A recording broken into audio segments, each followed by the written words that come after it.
সবথেকে বড় কথা হলো যে আমরা উত্তর পূর্বাঞ্চলে ছোট্ট রাজ্য ত্রিপুরা, এই ত্রিপুরাতে আমরা হয়তো এখানে যারা গ্রামবাসীরা আছি আমরা সেটা উপলব্ধি করতে পারছি না। সত্যি সত্যি এখানে একটা ইন্টারন্যাশনাল স্ট্যান্ডার্ড আগর মার্কেট হতে যাচ্ছে, এটা হয়তো আজকে আমরা অনুধাবন করতে না পারলেও এটা 5-7 বছরের মাথায় কিন্তু আমরা উপলব্ধি করতে পারবো যে সত্যি এখানে এরকম একটা আন্তর্জাতিক মানের একটা আগর মার্কেট তৈরি হবে। এটা ভারতের প্রথম কোথায় আগরের এরকম অফিসিয়ালি মার্কেট শুভ উদ্বোধনী অনুষ্ঠান হচ্ছে।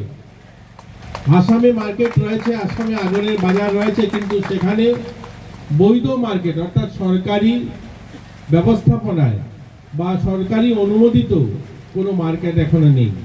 এটা প্রথমবার হবে যে সরকার অনুমোদিত, সরকারের তৈরি করা একটা আগর মার্কেট। এবং ত্রিপুরা সরকারের এরকম পরিকল্পনা রয়েছে এই আগামী ফাইন্যান্সিয়াল ইয়ারে অনেকগুলো আগরের প্ল্যান্টেশন করা, আগরের যারা কাজ করছেন তাদের স্কিল আপগ্রেড করা বা সেটাকে কোয়ালিটি সার্টিফাই করার ব্যবস্থা করা, প্যাকেজিংয়ের ব্যবস্থা করা এবং সেগুলোকে বাজারজাত করা, এরকম পরিকল্পনা রয়েছে।